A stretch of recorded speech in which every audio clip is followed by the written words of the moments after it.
నమస్తే, welcome to legend TV. ప్రస్తుతం మనం ప్రెస్ క్లబ్ దగ్గర ఉన్నాం. హోలియా దాసర్లు అందరూ కలిసి ఒక ప్రెస్ మీట్ పెట్టడం జరిగింది.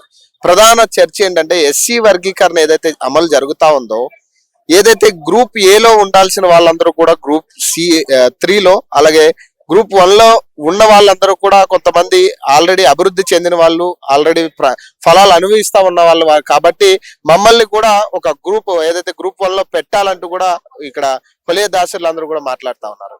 ఒకసారి మాట్లాడే ప్రయత్నం చేద్దాం అన్న. ప్రధానంగా ఈ గ్రూప్ 1, గ్రూప్ 2, గ్రూప్ 3 సంబంధించి ఏదైతే గ్రూప్ 1లో ఉన్న వాళ్ళు ఉన్నారు, అందులో మాలలు, మీ కమ్యూనిటీలో ఉన్న వాళ్ళు, అంటే ఏంటి పరిస్థితి, అసలు ఇట్లా డివైడ్ చేసిరు అనుకుంటాను, మీ అభిప్రాయం?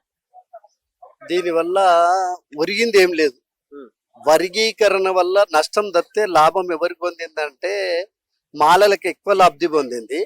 ముఖ్యంగా మాలలకే లబ్ధి ఎందుకు పోయింది అని అంటే, దానికి ఉన్నటువంటి ఉపకులాలు ఏవైతే ఉన్నాయో వాళ్ళు అట్టడుగు జాతి కాబట్టి వాళ్ళకు వచ్చేటువంటి రిజర్వేషన్ కూడా మాల వాళ్ళే తీసుకోవడానికి వాళ్ళు దాన్ని మింగేసిరు అనేటువంటిది ఈ సందర్భంగానైతే నేను తెలియజేస్తున్నాను. ఇప్పుడు కొంతమంది మీ మాలల్లో ఉన్న కొంతమంది మాట్లాడుతూ ఉన్నారు, లీడర్లు కావచ్చు, వీళ్ళు కావచ్చు, మాకు అన్యాయం జరిగింది అంటూ కూడా వాళ్ళ ముందుకు వచ్చి మాట్లాడుతూ ఉన్నారు. కానీ ఎవరు కూడా ఈ ఉపకులాలు అన్యాయం అవుతా ఉన్నాయి, మా మాల కమ్యూనిటీలో ఉన్న ఉపకులాలు అన్యాయం అవుతున్నాయని ఇప్పటిదాకా ఎవరు మాట్లాడట్లేదు.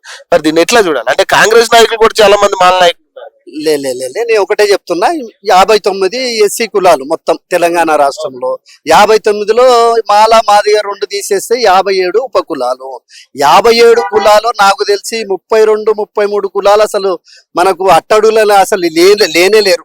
ఎంతమంటే పాపులేషన్ లెస్ దెన్ 1000 ఉంటారు. మిగతా రిమైనింగ్ ఉపకులాలను తీసుకొచ్చి మాల జాతిలతో కలపడము ఎంతవరకు? వర్గీకరణ ఏంది?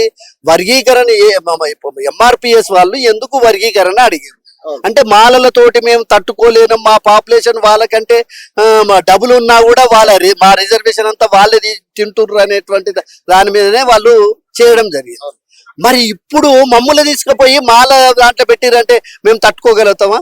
వాళ్ళే చెప్తున్నారు. ఎంత పాపులేషన్ వరెస్ట్ గా రాసిరంటే 8482 మంది అనే రాసిండు. ఈ పాపులేషన్ ఎప్పటిది?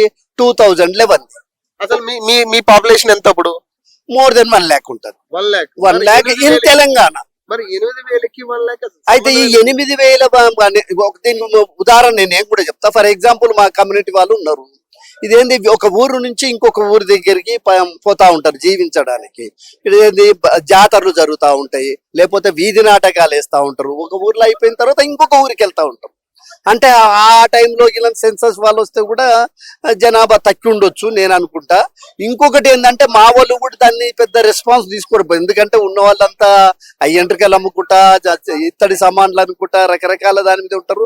మగోళ్ళు ఏదో కూలి పని మీద పోతుంటారు. వాళ్ళు ఉన్నప్పుడు వచ్చినప్పుడు లేడీస్ ఎట్లా చెప్తారో ఎట్లా అందులో పోతారు. మీ దాంట్లో కనీసం ఇన్కమ్ సర్టిఫికేట్ కానీ క్యాస్ట్ సర్టిఫికేట్ లేని వాళ్ళు కూడా ఉన్నారు కదా చాలా మంది. క్యాస్ట్ సర్టిఫికేట్ నేను అనుకుంటా, నాకు తెలిసిన వరకు 20% కూడా లేవు.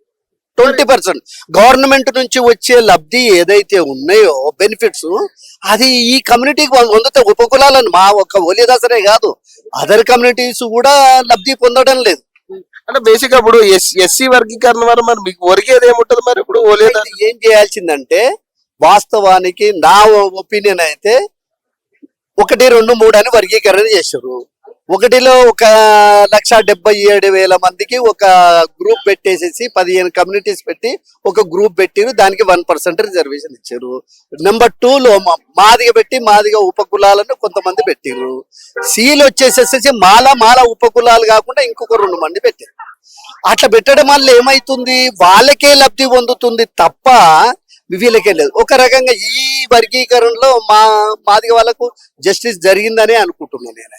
ఎందుకంటే ఇంతకు ముందు దాకా వాళ్ళకి 3%, 4% ఉన్నది, ఆల్మోస్ట్ 9% పోయింది. 9% పోయిందంటే జస్ట్ పర్వాలేదు అంటే.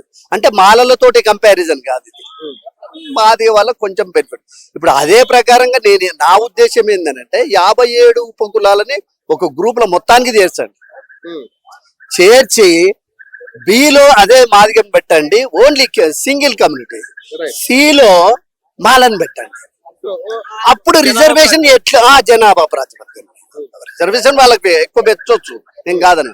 మాకు 2% ఇచ్చినా 3% ఇచ్చినా అది ఉపకులాలకు చెందుతుంది.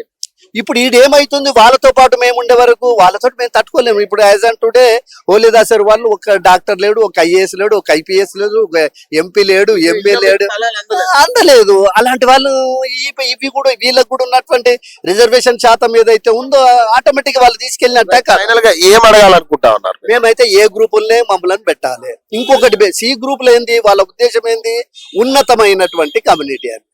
ఉన్నతమైనటువంటిది కాదు, ఉండడానికే ఇల్లు లేదు, ఉండడానికి వీలు లేదు. రోటీ కపడా ఎవరు మకాన్, తినడానికి తిండి లేదు, ఉండడానికి ఇల్లు లేదు, కట్టుకోవడానికి గుడ్డలు సరిగ్గా లేదు.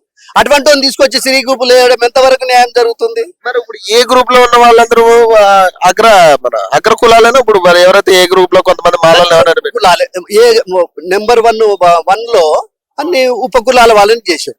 కానీ వీటన్నిటిని కూడా కొన్ని చేశారు. ఇప్పుడు బేడప్పుడు గజంగా ఉంది, వాళ్ళని తీసుకొచ్చి వాళ్ళు 1,17,000 అన్నారు. 1,17,000 ఇంకా వేరే రిమైనింగ్ 14 కమ్యూనిటీ చిన్న చిన్న పెట్టి 1% రిజర్వేషన్. నా డిమాండ్ ఒక్కటే, ఏలో పెట్టండి ఉపకులాలని, రిజర్వేషన్ పెంచండి.